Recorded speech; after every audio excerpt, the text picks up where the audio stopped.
right? The number 123, just because I say it doesn't mean that I exclusively control it, right? And that if other people would say the number 123, that all of a sudden it would be lost out of my control. And on the contrary, I can give other people the pattern of 1, 2, 3, and they use it however they want or share it with others without detaining anything from me. I don't have to sacrifice anything in that scarce good. So here, information is inherently non-scarce and therefore void of property rights.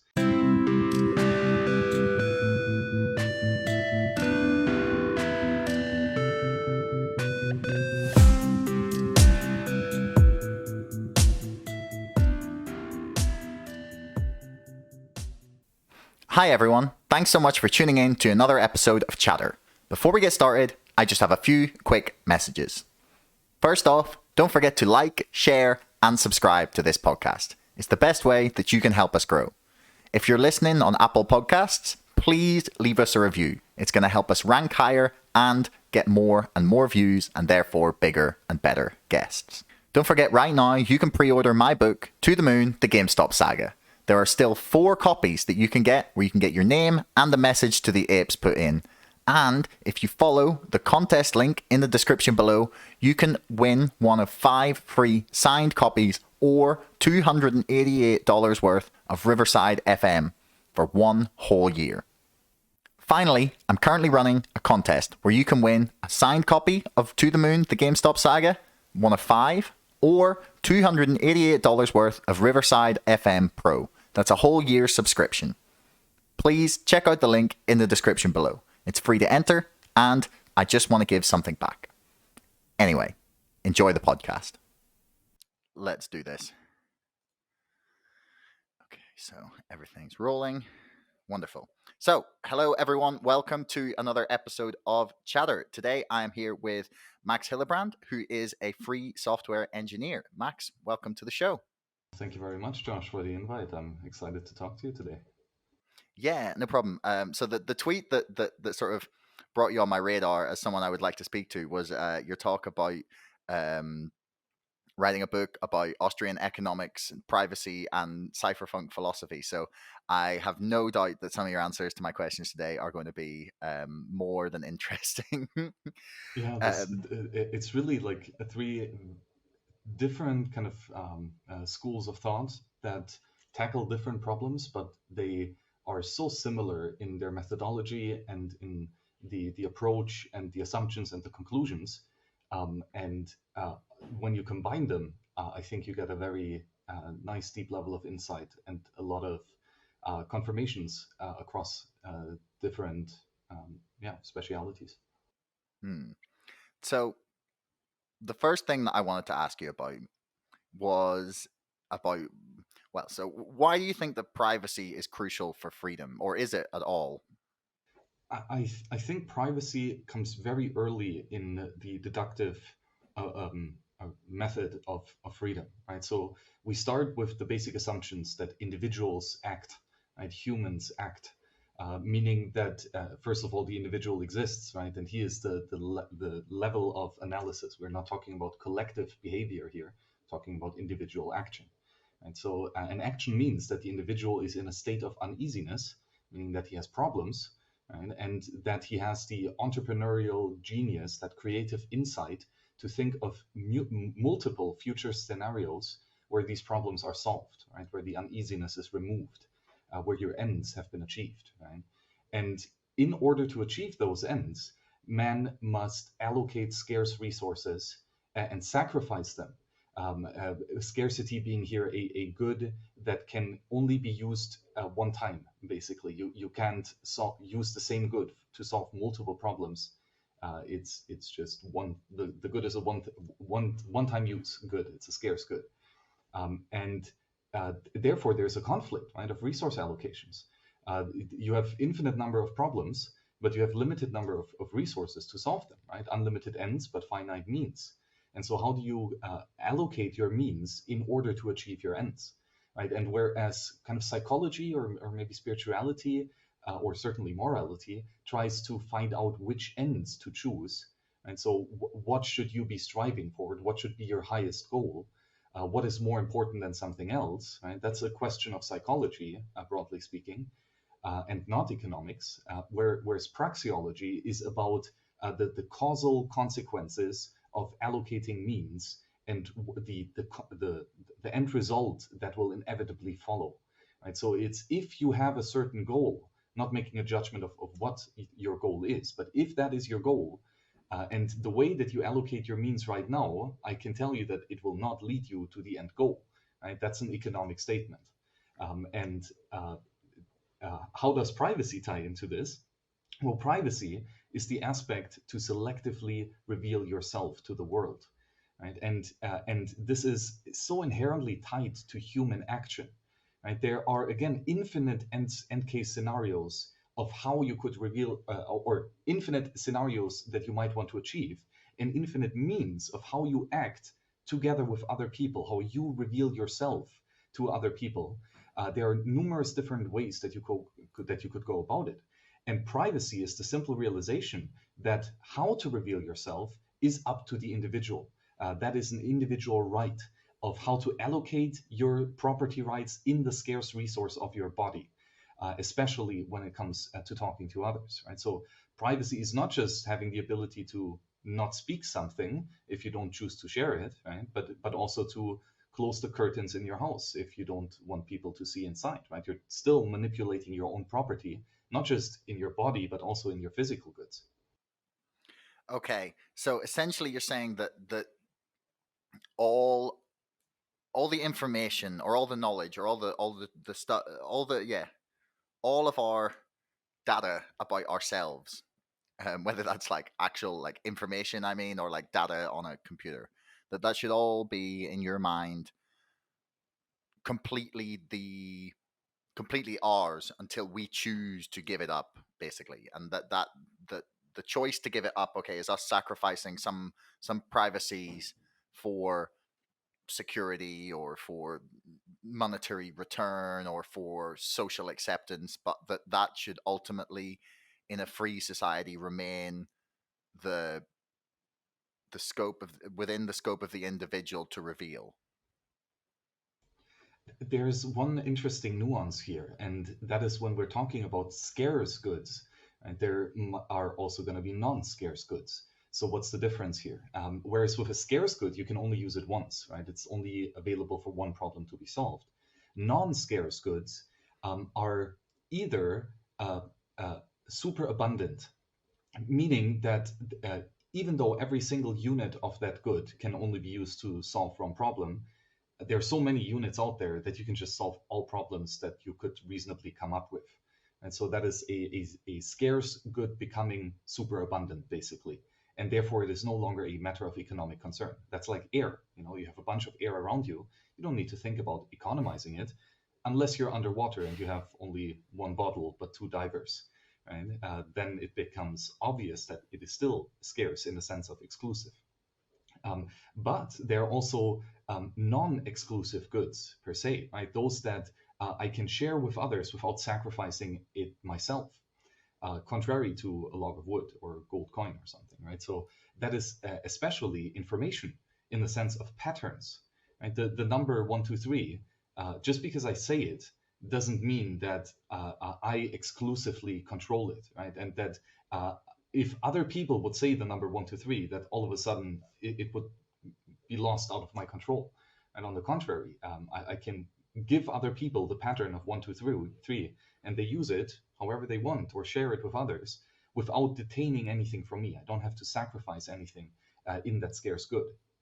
So here, information is inherently non-scarce and therefore void of property rights. We don't need property rights because property rights are an inherent resource allocation solution for scarce resources. So when we're talking about non-scarce resources, where anyone can have them to satisfy their ends, well, then obviously just take it. There is no property. But here, of course, right? So you always have to differentiate the two, but they are, of course, inherently together in every analysis, right? So, for example, I own my body. It's a scarce resource, and I control the lips and my tongue to verbalize these patterns, right? And I have exclusive ownership over my scarce body. in the sense that I can shape it to reveal whatever information I would like to reveal.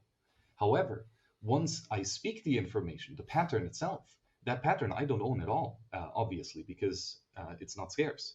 So others can repeat the pattern, right, or record the pattern, and spread it and gossip it around, right? So as a more concrete example, if you know your neighbor on his own house in the property that he controls, scarce property of the house, he looks over, out of the window and into your window, and he sees you, is that a bad act? Did he take something away from you?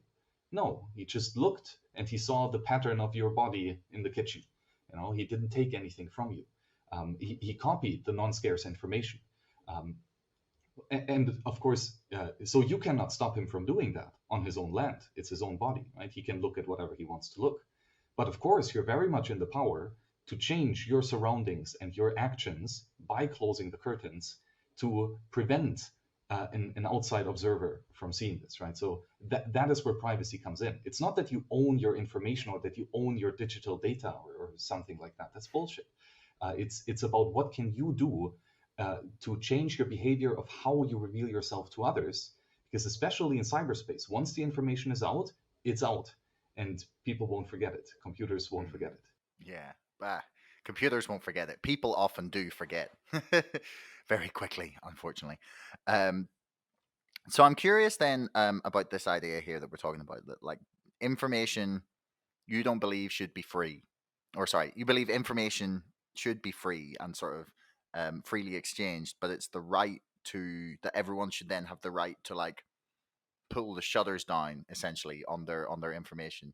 So how would that work in cyberspace? Like, would we each be like in a totally like ideal or theoretical world? Like, how would that even theoretically work? Exactly. That's where kind of the old Austrian economic take on privacy and human action is works really well in meat space, and it's well established long, like early 2000s and such. Whereas the cypherpunks manifested the same concept in cyberspace as a reality, right? So what is cyberspace? What is the internet? The internet is basically a connection of computers, right? So physical hardware, physical wires. People own the physical atoms that make up these wires, and they are exclusive, scarce resources, right? The one, whatever you do on one computer, there's limited resources available to compute. So whoever either builds or buys the hardware has full ownership on it, and can therefore use that physical material for however he pleases. And that is where software comes in, because software is a pattern that you repeat on your physical machine, and you transform the pattern and you calculate with it, right? Computing, literally, right? Solving a program, an algorithm. That's changing patterns, and nobody owns these patterns, right? People own the machines, the physical computers, but the software in and of itself is just numbers, 1, 2, 3. Nobody owns the number 1, 2, 3. Doesn't matter how large the number gets, right? But then we can combine our computers so that they replicate patterns across each other, right? So if you want to copy or move information from one place to the other, both inside one machine as well as across multiple machines over a network, you can copy files in a way that you can verify that the other guy now has the exact same pattern down to the very last bit, and that's magical, right? We can literally share patterns perfectly with computers. And again, sharing patterns is an inherent human trait, right? That's what we do. We interact with each other and share what we learned. But now the problem is like how if I would like, for example, in this network of computers, I forward my package from one computer to the other and to the next and to the next and so on until it reaches the destination. It's roughly how the internet works. Well, now all of these people in the middle, they get to see my pattern, right? But maybe I don't want to share them that pattern. Maybe that's some sensitive information, like just a private chat conversation or some financial statement or your Bitcoin private keys for that matter, right? Some really important piece of pattern. Maybe you don't want to tell it to them, right? And you don't have to. Like, you're not obligated to tell anyone anything, right? It's your body, it's your hardware. You can tell them what you want. But still, if you tell them some stuff, it's useful, right? Because they can, for example, relay your packages. So now the trick is, how can you have a pattern that can be given to someone else, so that the actual pattern that he receives just is incomprehensible. It's just gibberish, it is not readable. But for anyone who has kind of a secret piece of information, a secret pattern, a password, basically, just for whoever has that knowledge in addition to the gibberish, that person can transform that pattern into what's actually meaningful. Right? And that's the gist of encryption. Right? To change a pattern from something that's humanly readable, just a piece of clear text, change it into some gibberish, send the gibberish around to other people, right? And that's how you choose to reveal yourself. Instead of sending the clear text, you send the ciphertext, the gibberish, knowing that that only the person who knows a certain secret can transform the pattern from ciphertext into clear text to actually get the kind of readable thing. And so that's where the cypherpunks came in. Like, yes, we are sharing a lot of information here, and the information is recorded on computers, and they're massive amount of information. But we can change the patterns that we communicate in clever ways, so that it limits the people who can read the message, right? And that's a very interesting concept. Okay, so do you think people can own, a sequence of numbers? Because okay, so obviously it's a little more intangible in the internet. So I want to try and bring it back to a slightly more analog place in order to get my head around the concept and exactly what you're sort of in favor of here. So you can't own all the words that go into a great novel. But if you're the one that puts the words in those sequence, you own the intellectual property of said novel. Or the cypherpunks, that's a weird word to say. I've just realized how tongue twisty that is. Is that, do they not believe, or do you not believe that anyone can own a series or a specific series of numbers or words, or a bit of information? Is intellectual property in that way just non-existent in their sort of conception of the ideal world? It's not just non-existent, it's counter logical or just illogical, and it depends on the word own. Okay. Do you own a certain piece of information, right? And ownership means exclusion, meaning that other people cannot use that thing, right? But if I own the number 123, you can still think of the number 123, right? It's not impossible. Either you come up with it, or you ask me for a copy, right? So that's, you can know a certain piece of information. You can create a new pattern that we've assumably not seen before, right? Probably the pattern that you created was discovered a long time ago by someone already, right? So actual creation of patterns is very, a new creation of a new pattern is very difficult. But that's not a bad thing, Copying someone else's pattern is great. That's how patterns work. That's how information works, right? Where the problem with intellectual property, in my mind, is that where it tries to protect someone's ownership in information, it actively harms someone's ownership in actual physical scarce resources, right? So let's think of a book. I write a presumably new pattern in long form in text. It's a novel, right? And I come up with this pattern, and I buy a piece of paper, right? A physical scarce resource. I buy it honorably. And now I write in my own time with my own ink and my own pen. I write this pattern on there, right? And now I give you the book, right? So again, the physical pages are scarce resources. And when I sell you the book and you give me money, we're exchanging the scarce resource in the actual paper for the scarce resource of the money. But the pattern itself is So in another example, if you now would get your own piece of paper, your own ink, and on your own time, you write the exact same pattern on there, right? Um, Now, have you taken anything away from the quote unquote original author? No, right? It's not his paper, it's not his ink, and he still has his pattern, right? But now, when the original owner can come after you and say, "Hey, you're not allowed to write that pattern down. I take your book now," right? All of a sudden, your property rights in the paper and the ink that you honorably bought and that you advanced with your entrepreneurial genius of writing, which is actually quite a genius trait.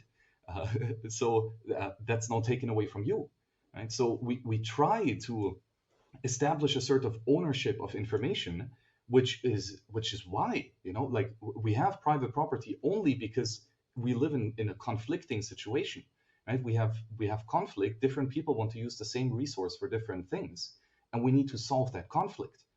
Therefore, we use property rights, right? Whoever gets it first, or whoever builds it, or whoever exchanges voluntarily for it, that's the only person who gets to make the decision of the one task where that mean can be allocated to, right? But with information, there is no constraint, right? Everyone can copy all the information and nobody is going to lack anything. And that's like with a PDF document. I just copy a PDF document over to you, or now the data that we send over to you, like, copying is nearly like nothing, a couple joules of electricity, and that's it. So that's why would we limit ourselves and introduce artificial scarcity in the beautiful superabundance of cyberspace, where information longs to be free, right? That intellectual property, just in its concept, tries to hinder that, tries to put this infinite realm of possibility of patterns and build boxes around them, and then build walls where it's not required. Okay, so I've got like, I have quite a conflict going on in my head about this right now. So I'm a, like, all my work's on the internet. Everything's free, available to get. All my stuff forever, right? And my podcast that I run, I sell ad space on it, but this podcast that we're on right now, actually. um, so and I don't want to be one of those people that paywalls their content. I don't like the idea of like Patreon subscriptions that allow extra things. I'd rather like everyone just be able to hear it all, because eventually I want, the conversations I'm having to be useful to people. So I would like to give that utility to the world for free. So like I'm totally on board with the whole information should be free thing. Yeah. Yeah, but so can I like, right, sorry. But I want to lay out like my conflict here, and then we can talk about how you can sort of, yeah. So then at the same time, right, I'm an author, and I wrote one book, I've written a second book that's almost finished at the minute. It's about the GameStop saga. And like they've both taken about a year of my life almost um to put together. And whilst they haven't become the first one or the second one yet wildly successful, um, I would like to think that I will be financially rewarded if I do a good job, and that therefore I'll be able to take the time to do the next thing. Um, so I'm curious as to like how in this space do you envision that people, artists, creatives of any form survive? Musicians, writers, podcasters, anything. Because like if you're saying that everything has to be free, which I love on one hand, right? How can we make sure that there are people creating and not starving? Exactly, that's the crux of the issue, and I think it's so conceptually difficult because, as I said earlier, right, even though we can in theory differentiate between scarce and non-scarce goods, in perceived reality it's very closely intermingled, right? So sure, information is free, but it takes a long bloody time to write the book, right? And your time is scarce, your attention, you can only apply it to one thing at a time. And so if you write a book, you cannot build a house because you are sitting, on the keyboard writing, and you can't be cutting wood and stuff. So there is a sacrifice in writing the book, absolutely, right? and there is a conflict of where you should spend your time, writing the book or going to the house, right? And yes, a financial reward can be a very useful tool to help you deciding which of these tasks is more valuable. If you build a house and someone's going to pay you 100 Bitcoin for it, I mean, obviously, right, that's a good deal. But on the other hand, if you try to exactly, if you try to write a book and you sell it, right, then you get 10 Bitcoin out there, maybe, right? Well, which of those should you invest your time in, right? I mean, financial reward is not everything, right? Maybe you really want to write that book and you're not that good of a builder, maybe. Yeah. Or at least you don't enjoy it that much, right? There's a lot of other considerations, but now at least you have feedback from someone else. Someone else is going to pay you 10 times as much if you build him a house rather than write him a book, right? That's a nice way to help you choose the ends, and which is a very difficult problem. Now another way to tackle this is, what do you actually want to achieve, right? And if what you want to achieve is, I have a message, I have a pattern, and I want to tell it to many other people and for them to actually listen and to pay attention so that they can use this pattern and improve their lives, be better humans, and help me out in cool ways that I can't even expect yet, right? Something like this is probably the end goal of many podcasters. Very admirable, right? That's a psychological question, right? So let's assume that is answered. Now the economic question. How do you go about doing that, right? You have two different strategies. One is tell the pattern to anyone who wants to listen. Done, right? The other is tell the pattern only to the people who pay you $50 over PayPal. How are you going to achieve your goal if you limit your means such drastically, right? Like, you reduce the potential size of people that are going to listen drastically, right? So if your main goal is, I want to get a lot of money, I would argue that's not a good enough end goal. Ask yourself why 4 times, and then you might have something reasonable, right? If your goal is, I want to spread the message and convince people of what I preach, then do it for sure in the free way. But what I've experienced personally is that once you give, you receive, and especially in the terms of non-scarce information. The more non-scarce information you put out there, the more you speak, and the more you refine your speech, the more, like, the exponentially more impactful is going to be the feedback that you get. Not just like mainly in refining the pattern and improving it, because guess what, your pattern isn't beautiful, it sucks, and you can do it a lot better and a lot more elegant, but you can't do it alone. You will need a lot of fresh inputs from other people to refine whatever you're articulating in whatever you do, just because doing stuff right is really difficult, and doing it alone is exponentially more so. And so and now the kind of the interesting way is, now how do we build a system where information is treasured and where it is free and shared broadly, but still the creators, the people who actually manifest these new patterns, who curate them, who advance and refine them, how do we still reward them for their time? And here I think instead of trying to put the old physical property right concept into cyberspace, we should just embrace what cyberspace is and realize that just because something is non-scarce does not mean that it's not a good. There's an economic good and there's an economic bad, 2 different things, right? A good is something that's useful, a bad is something that's not useful, right? A good gets you towards your end goal, whereas a bad hinders you in it. There's an economic difference in these 2 terms. But information is a non-scarce good. It's not a non-scarce bad. I mean, it can be, right? There can be bad information that actually hinders you. A lie basically is that. Whereas a non-scarce good is actually useful information, right? So, and again, valuation is subjective in the individual.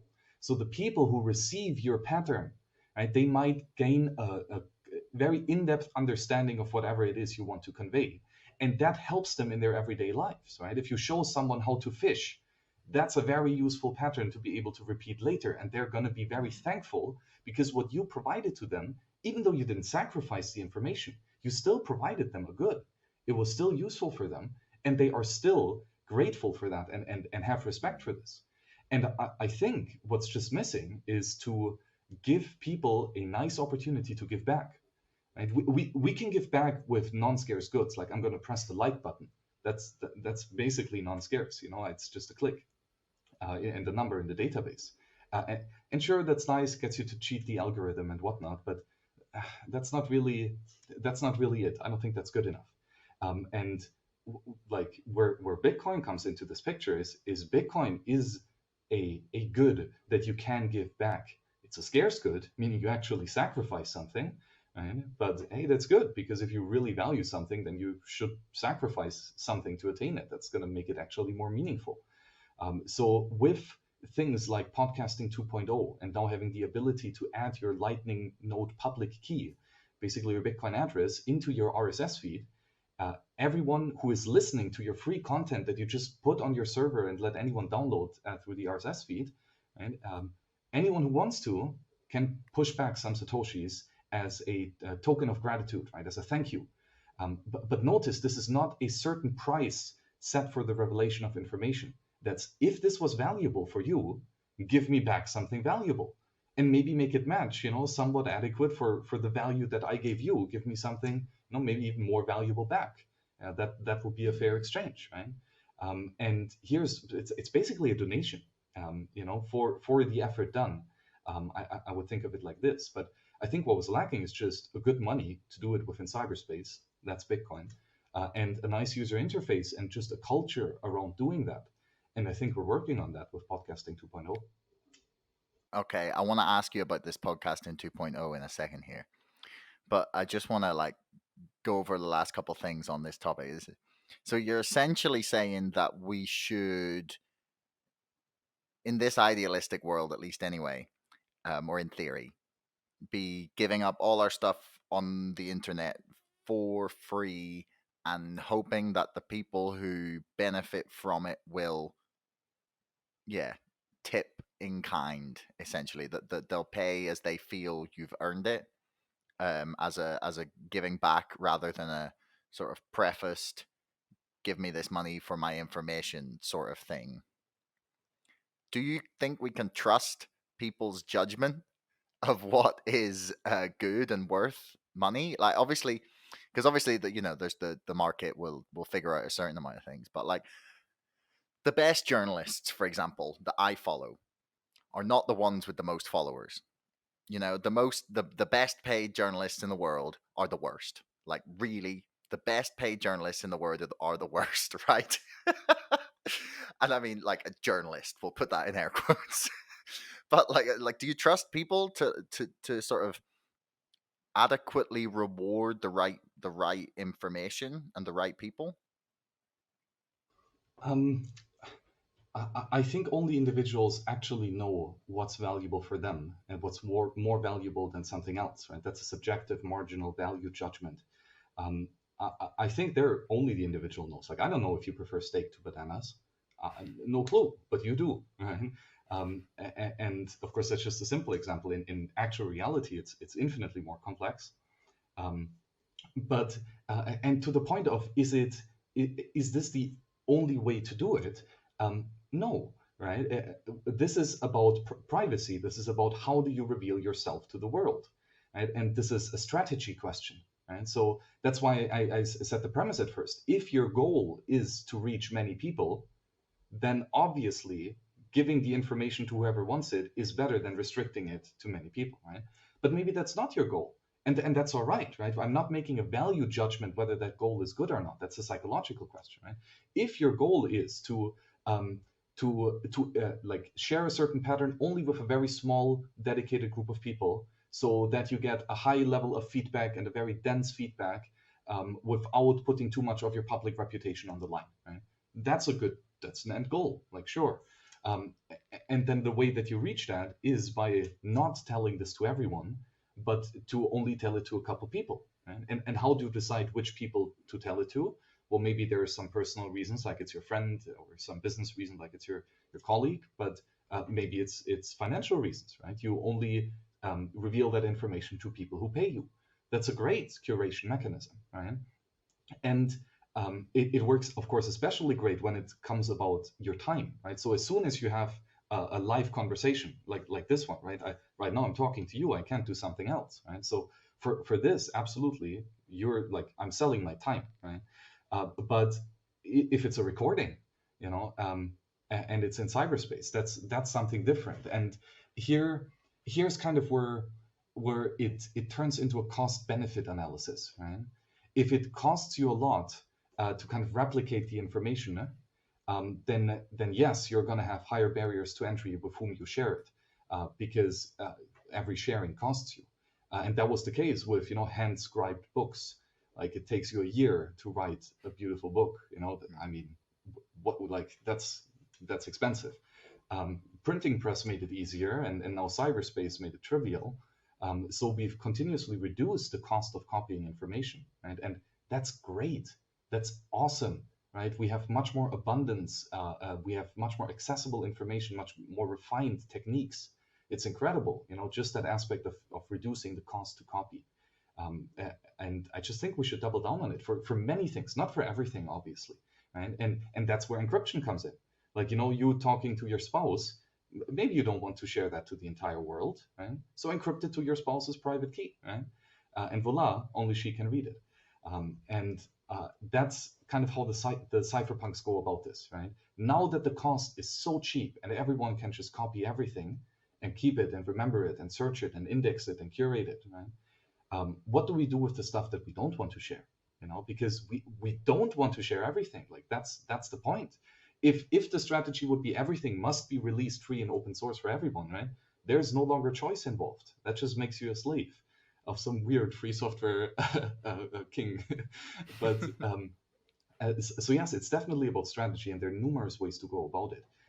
But I'm just continuously surprised how good the strategy is that is coherent to this principle of non-scarcity.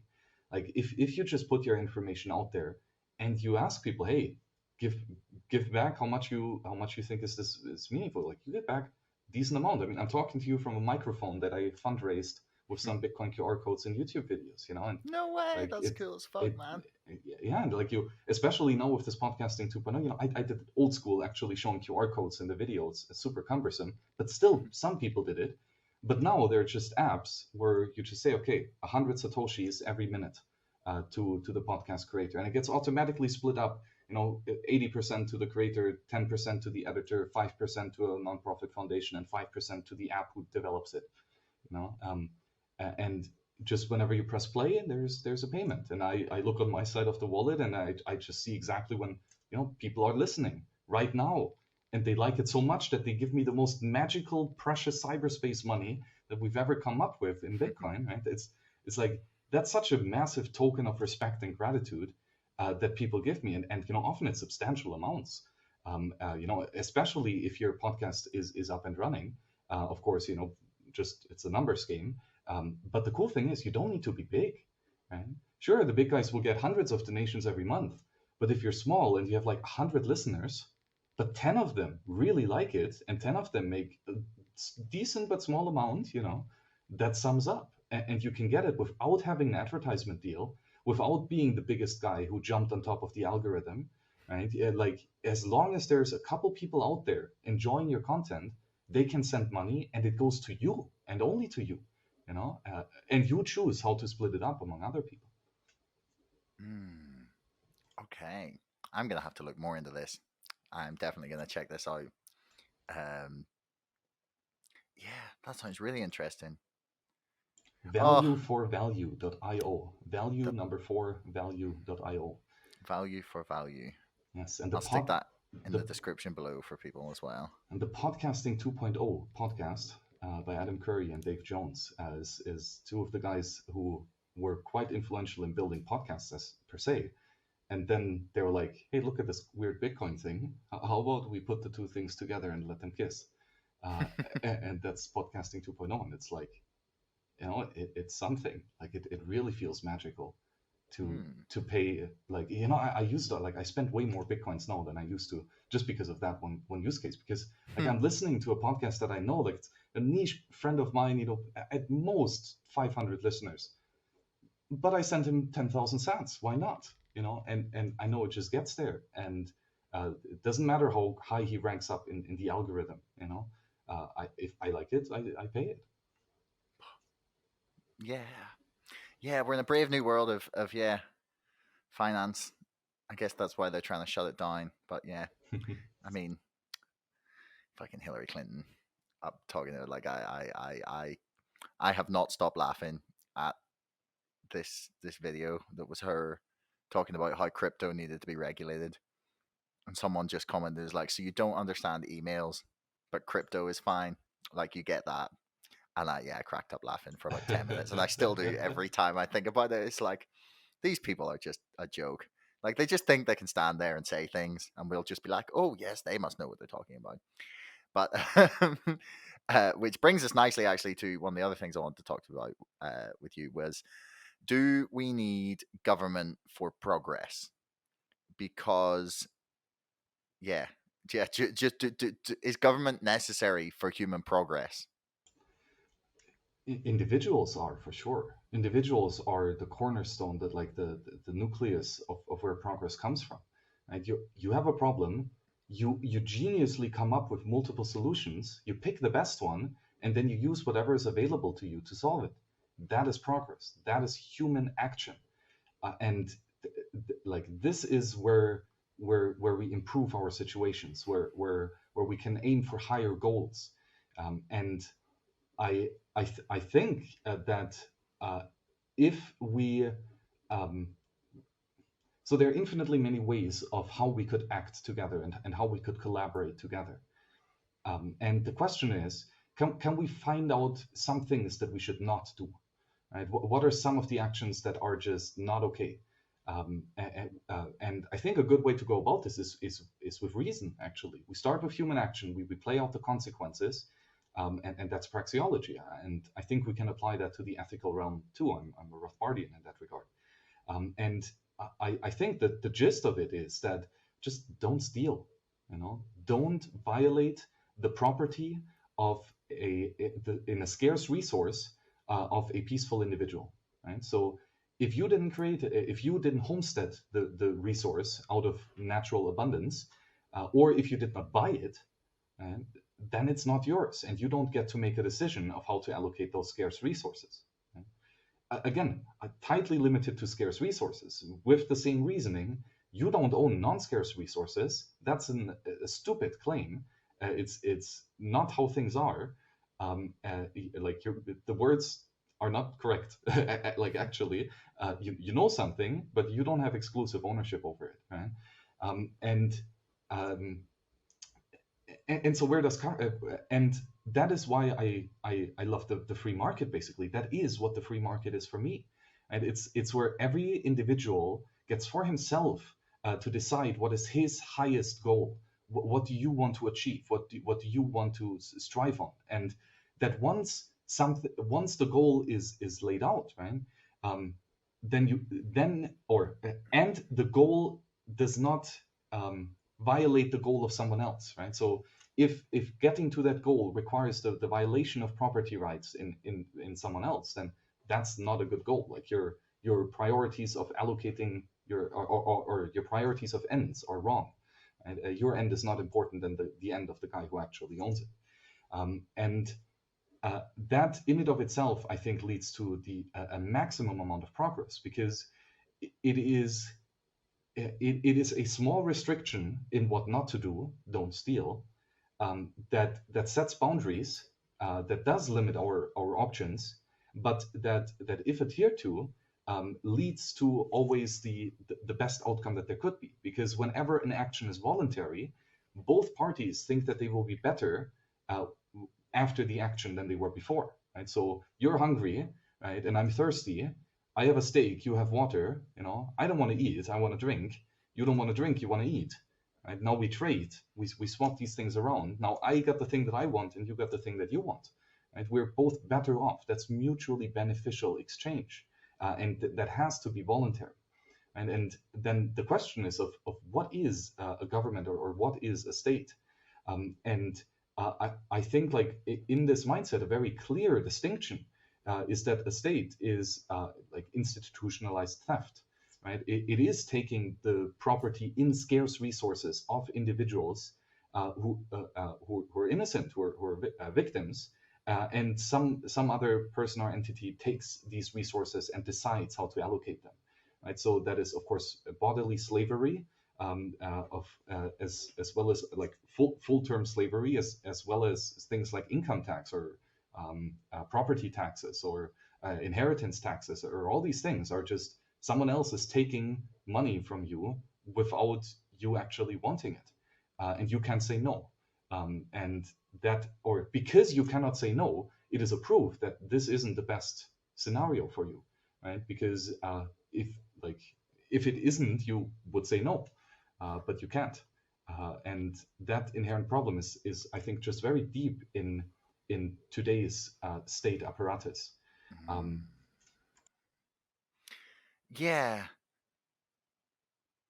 I guess my confusion comes here when it's just like, okay, my theory is that humans can collaborate without a rule structure up to about a group of 100 people, and then you need a system, or people will either abuse the the hierarchy that exists, if one exists at all. They will bend the rules. They will lie, cheat, steal to get themselves ahead, and therefore we have decided through human history, well, many places have decided, at least anyway, that like there has to be some form of state, some sort of bureaucracy and vague, loose collection of laws and rules to, be like, right, here's what's fine, here's what's not, give us some money, we'll sort it out.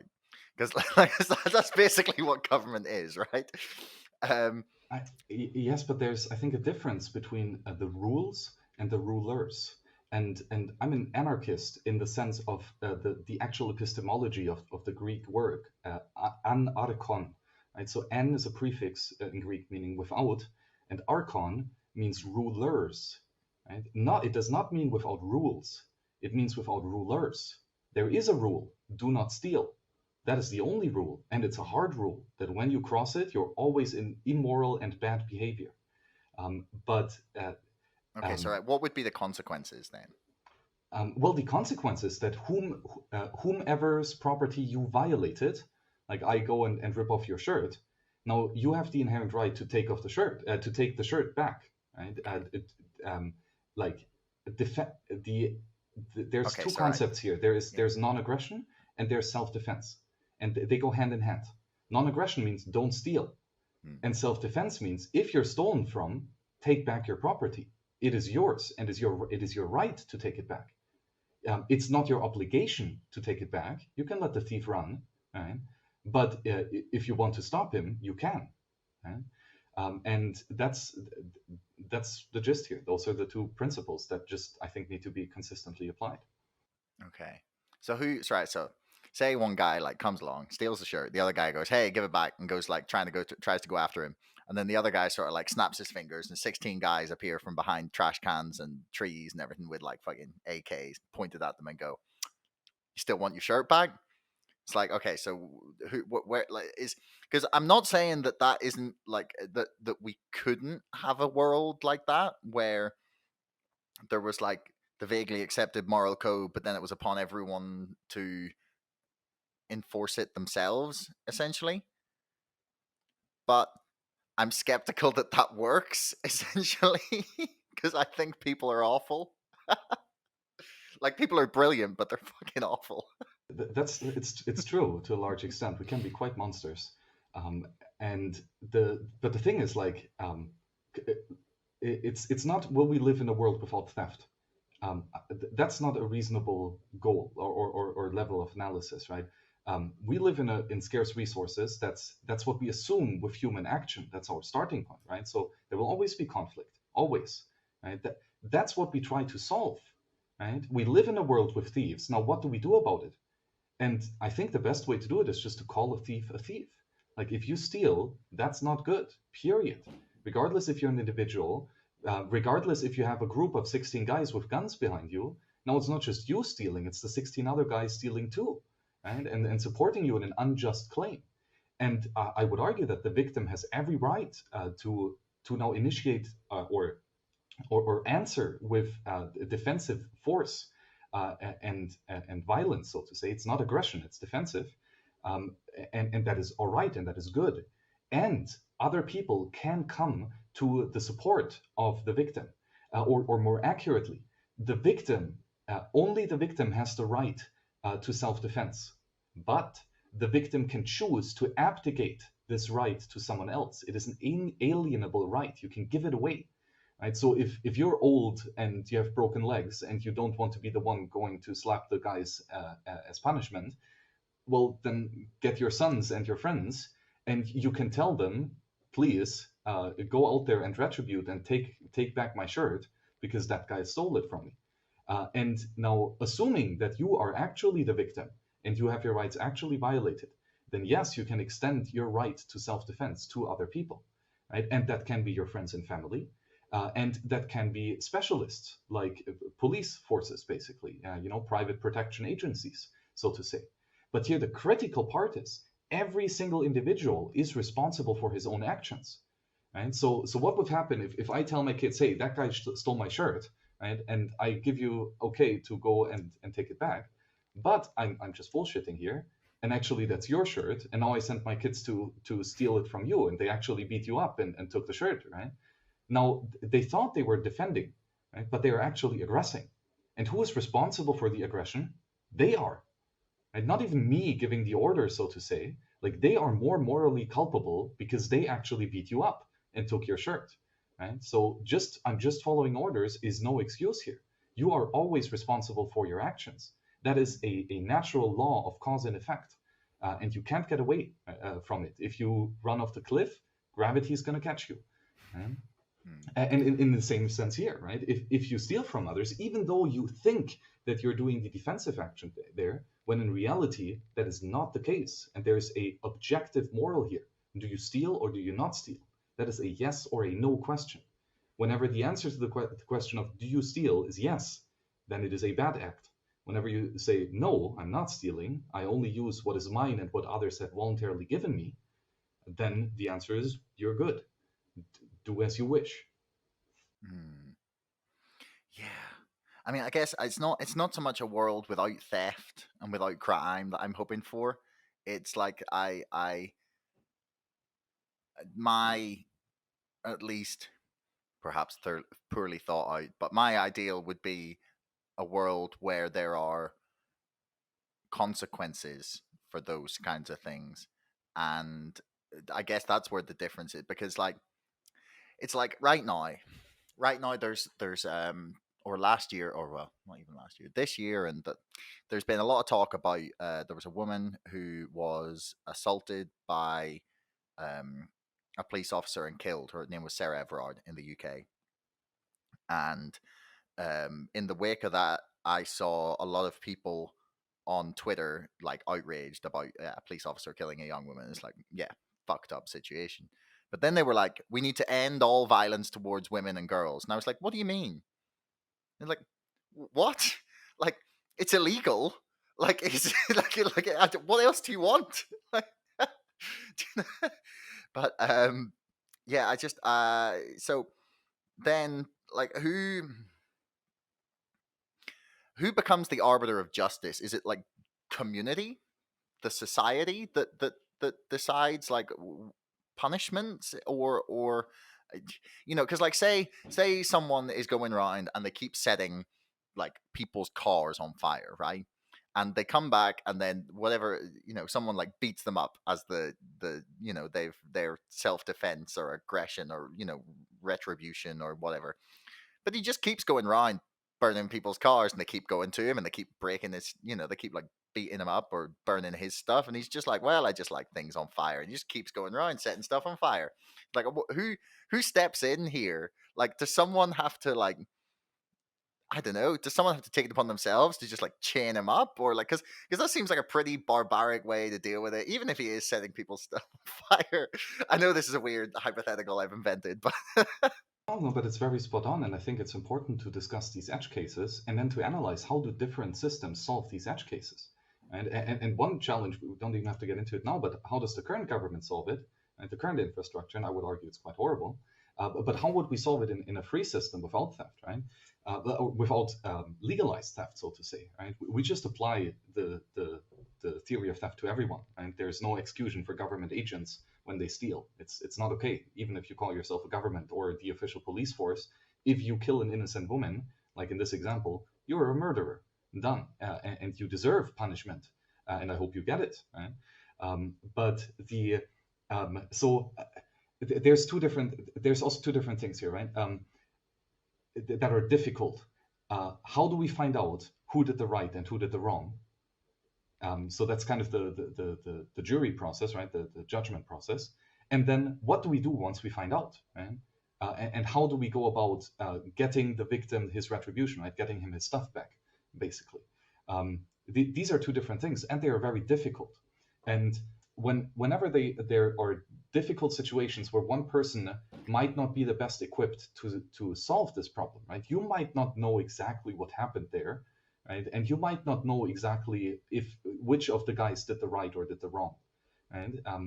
So what you can do is you can hire a specialist, as with everything, right? If you're too lazy to bake a bread, you go to a bakery and you buy one, right? You hire a specialist to focus on what he is marginally better at so that you can focus on what you are marginally better at. So that basically just means it's a free system of courts, right? You can go to anyone and say, hey, please give me a judgment of whom do you think did the right and the wrong, right? On any question. And without any license or whatnot, anyone can answer the question. I think that guy did wrong, right? And that's a judgment. So you can build this in a very like long-term reputable trust relationship where you have a company or a law firm or just your personal representation, where you build up that the confidence that you often make the right call. Like in the question of who's right, who's wrong, you're usually on the right side. You're not going to be perfect, right?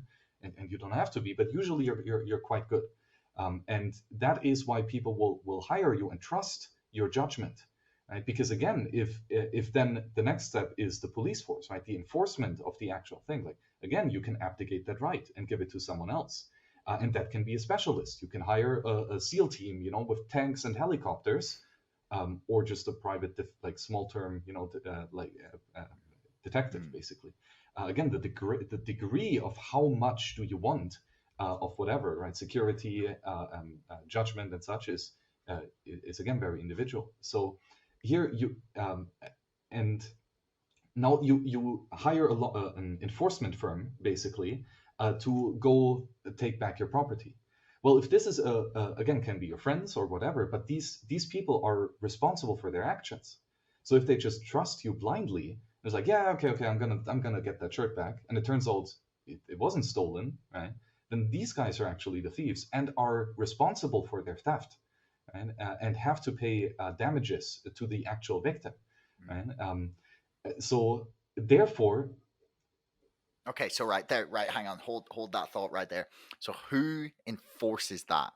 Because to me, it sounds like you're advocating for like a whole bunch of sort of free market private courts. It's like the right? question of who will bake the bread. But whoever, whoever wants to, and whoever does a good job, I will work with you. If anyone produces a shitty bread, I'm not going to buy it. If it's all burned and stuff, I just don't work with you, right? And same it is with judicial services. Like if I hire you and you make an obviously bad judgment, I have proof of everything of how the guy robbed me, and you're like, no, he didn't. You wanted to give it to him. It's like, no, I didn't. Like, and I will tell other people. It's like, hey, this guy makes stupid judgments. I wouldn't hire him. That's basically a boycott, which is absolutely voluntary, can be done. I don't need to work with you, right? But then why wouldn't everyone just go to like a say I set up my like Judgments Inc., right? I sit there with a desk and I go, I will write a judgment for whatever you want. Be like 100 bitcoins, I will say what I will make whatever judgment you want, surely then people will just keep going to like the people that give them the judgments they want rather than the just Sure, but then and if you use a fair wrong thing. judgment and you act out an aggressive act, right, based with the justification of that judgment, then you are the aggressor, and that victim can take another court system to sue you. Right? So just because someone told you, "Hey, Okay. go out and kill that guy," doesn't mean that you actually have the right to go kill that guy. Like, throw on your reason, think a bit. Like, if that guy is a murderer, sure, kill him. But if not, then don't. And if you start shooting people who are innocent, you are the murderer, and people will come after you. Okay. What then? We've talked a lot about this. I think we've missed half the things I wanted to talk about, but we're doing fine. So like then, what do you see as being the limit of this ideal? Like I feel like okay. So I've long been like quite a big fan of the state having power that it can, I think the state can do good, basically. And I think the invention of the nation state was a vague or good, or like just this idea that there's like a certain area governed by specific people, laws, whatever. Like, this is your area, this is our thing, there's where the border is, this is where our laws apply, that kind of thing, right? I'm very skeptical as well. The last 18 months has made me like hyper skeptical of government power. So I'm far more wary of that than I used to be. But still seems to me like the nation state is a good thing, right? Because I don't think you would have had the monstrous wealth and prosperity that we have now in the developed world were it not for things like the nation state, basically. So I'm I'm not so sure about this one. I mean, okay. look back in the 20th century. We have Bismarck, who the kind of the father of the modern nation state, and that kicks off, the First World War, the Second World War, massive hyperinflations, the Cold War, all the wars in the Middle East. I mean, the 20th century was a bloody century, like to a horrific, absolutely horrific degree. Mm, And who did most of that violence? It was government agents who had the legal legitimation to that theft and to that violence and to this aggression. Right? According to the laws of Nazi Germany, Hitler did nothing wrong. Right? He had all the legal jurisdiction to do just that. He made the justification that his violence, that his aggression is okay. And in my world of view, it's not. No violence, no aggression is okay. No theft is okay. Violence can be used in defense. Force can be used defensively. Yes, we have to differentiate that very carefully. But I just don't like to give anyone the permission to steal. mm. Because yeah, well, okay, I'll take what you mean about there about them changing the laws to make it legal. Um, but the 20th century, as fucking god awfully bloody and violent as it was also arguably the century in which we made the most progress as a species, just in that like towards universal rights, universal suffrage. Like, we lifted almost the entire world out of poverty. That so I still think that the nation state is kind of the thing that allowed people to build structures, systems, societies, and hierarchies big enough to create all of those things. Like, obviously, what it means is like we've seen the both horrendous sides of it. Like, we've seen the destructive, awful, violent power of what those systems can do, but we've also seen like the good. And I guess I don't know.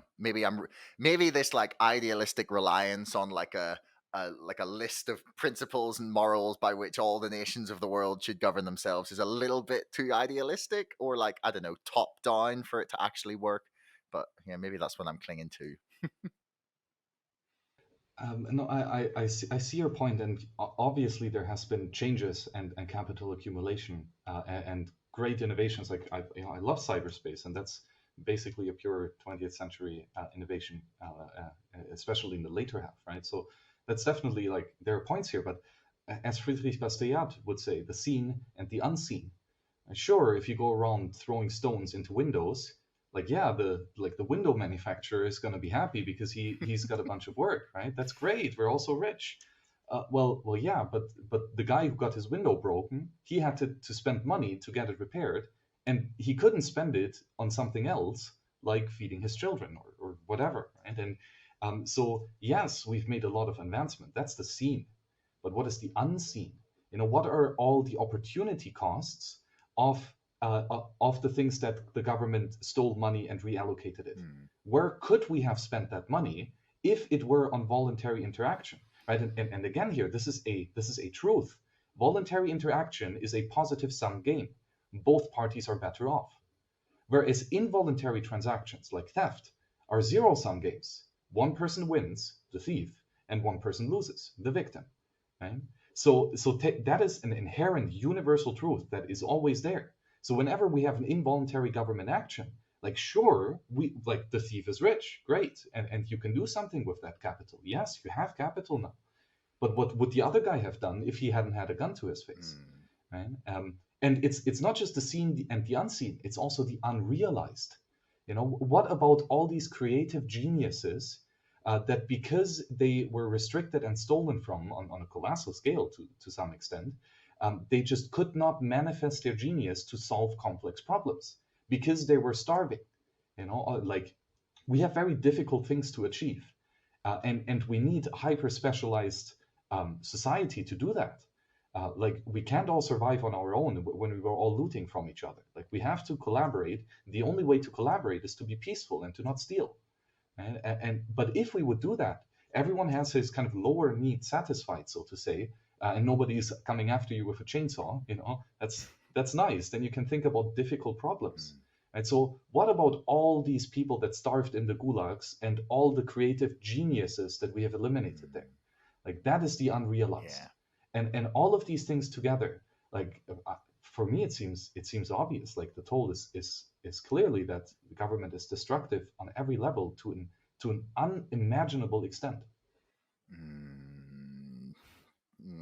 Yeah, you're making too much sense there. That's the sad thing about reason, right? It's like, I don't like it, but it seems correct. Oh, so many questions. I get, but the last thing, one thing I want to note there actually about what you said about the seen and the unseen, that just reminds me of this great stat, and I came across it in Nicholas Shaxson's book, The Finance Curse, and he basically points out that a lot of the conventional wisdom is that the financial industry is really good for the British economy. Do you know what I mean?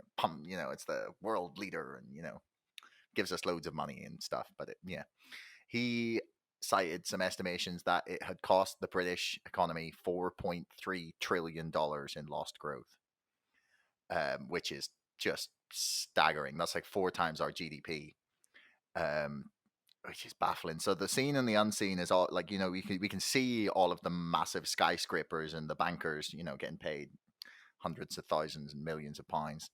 But the damage you don't see is all the businesses they've destroyed due to financialization. So exactly. Yeah. And as you bring up skyscrapers, there's a really cool book by David Klein called The Skyscraper Curse.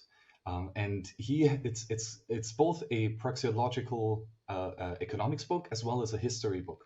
So he looks throughout the history and sees when were the tallest building, the record-breaking buildings, when were they constructed? I think all the way back to like the 1700s. Right? And he overlaid that with the Austrian business cycle theory of when were the boom and busts, right? And how was the money printing during this period? That's the cause of the boom and bust cycle.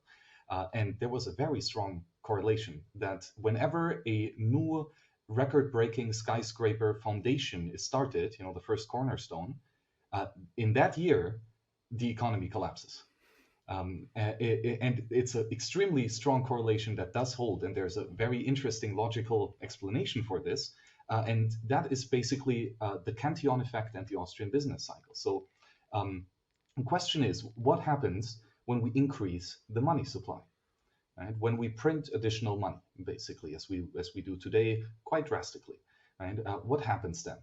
So let's say, as in the last 2 years, 60% of the US dollar base increased by 60%.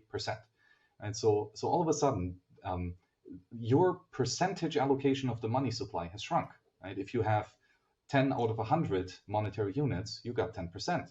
If you increase the money supply to 10 out of 160, and all of a sudden you have less percent, obviously. So that is the initial obvious cost. Like if you increase the money supply, you literally take purchasing power and monetary capital from the people who hold the money to the people who receive the newly created money first. Right? But then what happens next, right? The people who got their money printed, and now they have more purchasing power, but the only reason why you have purchasing power is when you purchase something. And so you go out and the one is who got the newly printed money first, and now you buy yourself a Lamborghini, right? And now the demand for Lamborghinis went up, right? And the Lamborghini entrepreneur might think, oh, cool, like there's demand, like people actually want to have more Lamborghinis, right? So let's not just sell this one, let's start building more Lamborghinis, right? And without the money printing, right? You can only buy yourself that Lamborghini if you actually sacrifice and if you save your capital, right? If you actually for many, many years, put something in your piggy bank until you have however much is needed for the Lambo, right? And then you buy it and then demand goes up. And then people realize, hey, someone sacrificed a whole bunch to get that Lambo. So probably in the future, there will be more people like that. So let's build more, right? So that's the incentive to go into deeper production stages, right? Into a more complex roundabout economy. But the problem is that this was not a savings increase in demand, right? Someone just clicked the button and got a couple $1 trillion and is now buying himself a Lambo. Like there was no sacrifice there. He just stole it from people, like literally, So, and the problem is, or not the problem, but that's a quick sidestep. There's one of the assumptions, or very early in our logical chain, is marginal diminishing returns. And it's very closely tied to subjective value theory.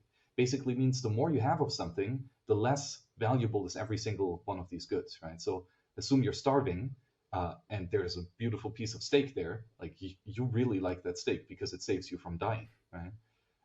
After eating one, okay, you're probably like you're no longer starving, but you're still a bit hungry. So there's a second one. Sure, you eat it because at least you're no longer hungry then, right? Not just not starving, but not hungry. And then the third one, okay, you can probably still eat it, get rationed up for the next day, right? But like it's not that important anymore. And the fourth one, just leave me, I'm full, I don't want, right? So every additional steak is worth less and less and less. And the same goes kind of like flipped around. If you have a whole bunch of money, if you have very little money, what do you do with it?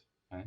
You either you invest it in a consumption or production good that you really, really, really need, right? Because like you're starving and you're going to buy your first steak, right? So that's the most important thing that you do is when you have very little money. And now what happens if you get marginally more money, 100 extra bucks? What do? Well, now you buy some clothes, right? Instead of buying food, right? That's a less valuable thing, right? And that continues and continues and continues, right? So if people have more money, they will invest it in marginally worse products and services and production stages.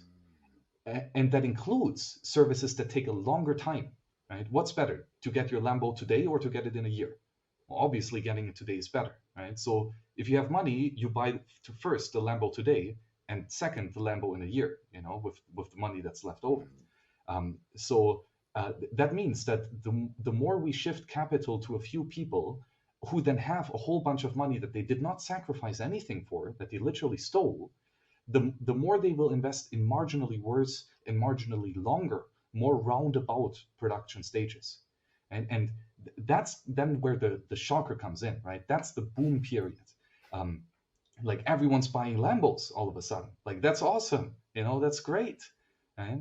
And everyone's rich, everyone's happy, stock prices go up, housing market goes up, great.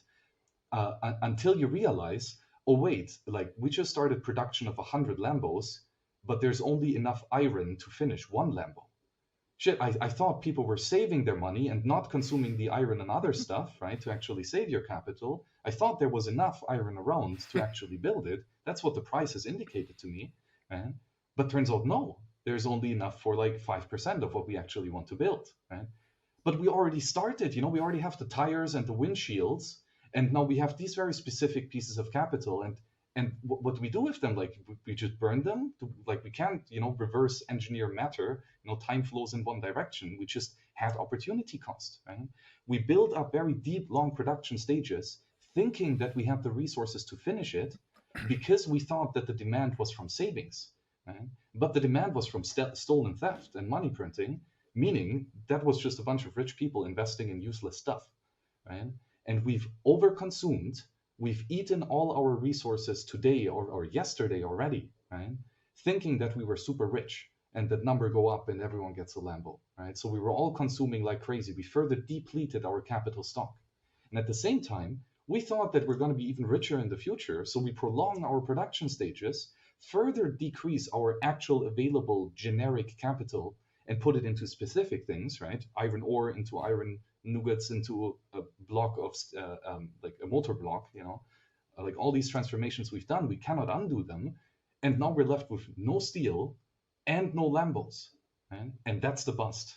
That's when you realize we've eaten too much, right? And we've wasted all our resources on stuff that we can't even finish now. And so to bring this back to your earlier point, a long circle, but I'm getting there.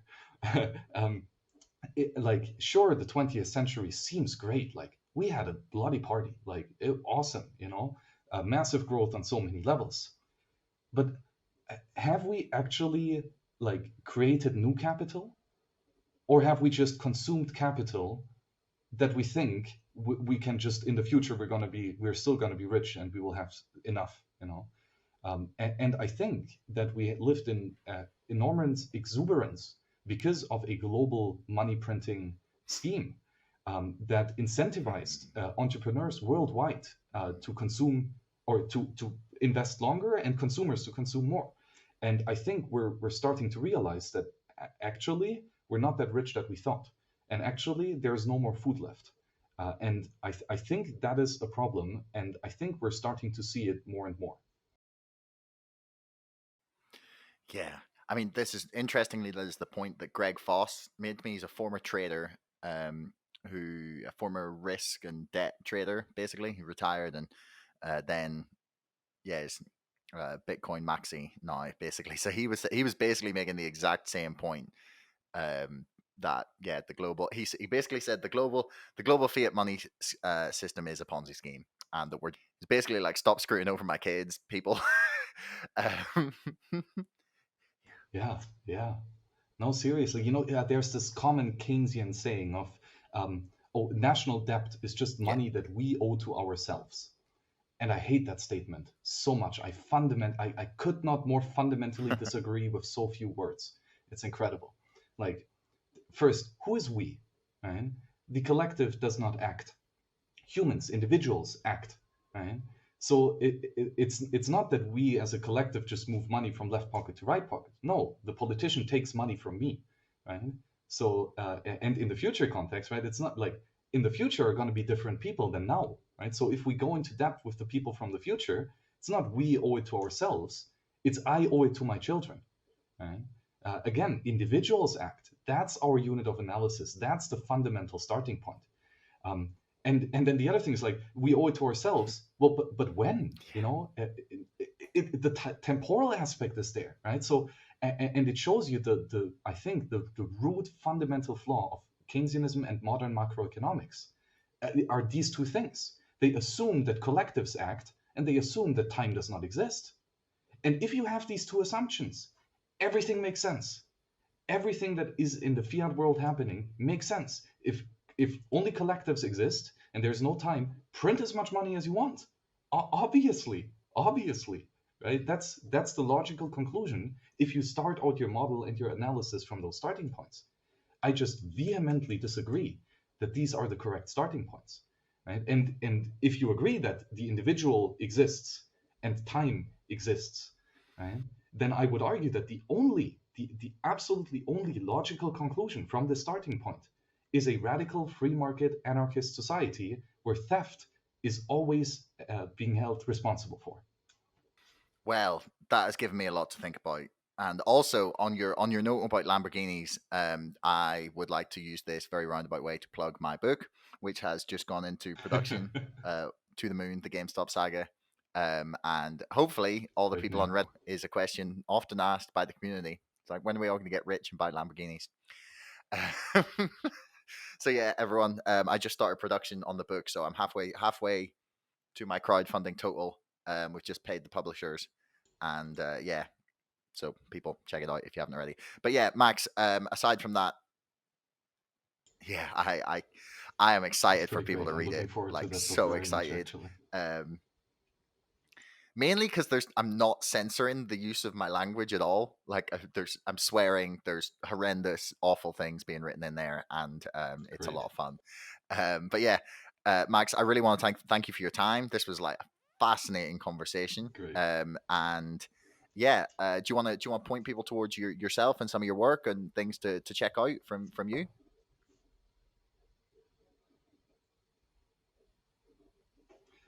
Yeah, my personal website is towardsliberty.com, and towardsliberty.com/pop or /praxeology of privacy is the crowdfunding for the book yet to be written. I've talked about this on so many platforms, so many different outlets, and I just want to bring it into a coherent and rigorous format, at long form that really goes through all the cases. So it's kind of daunting work, but I really love the Austrian mindset, and I love the Cypherpunk strategy. It's just so genius, and it is so true. It is a correct strategy. It is a right strategy that does not steal. And that's, I think that just needs to be hunkered down, and that level, or that view, that lens is just great to look at Bitcoin with. It's super interesting.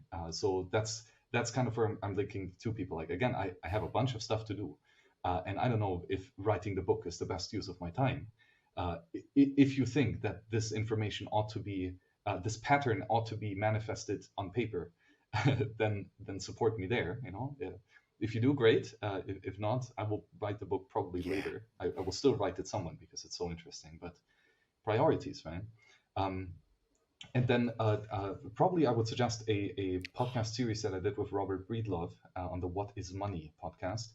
I think that's like 20 or 25 hours of multiple episodes in podcasts where we talk about Murray Rothbard's book, The Ethics of Liberty, which I draw a lot from. Like, there's no new knowledge under the sun, and I didn't make up any of this, right? I just discovered a very interesting pattern here. And Rothbard laid out beautifully in his book there how to use praxeological reasoning to find out which ends are better to other ends, right? To make a value judgment on your ends. More of a psychological question. He actually does that with reasoning and praxeology, which is a breathtaking intellectual exercise. And what else? Hit me up. I'm happy for conversations. Twitter at Hillebrand Max, GitHub at Max Hillebrand. I think you will figure it out. But Josh, thank you very much for the invite. It was a pleasure chatting. Yeah, no problem, man. I'm looking forward to the book. Yeah, well, hopefully I'll be there sooner rather than later. But yeah, thanks everyone for listening. Thanks for making it all the way to the end of the podcast. If you want to leave us a comment, that would be awesome. Please like, share, subscribe, and if you're listening on Apple, please leave us a review. Until next time, thanks for listening.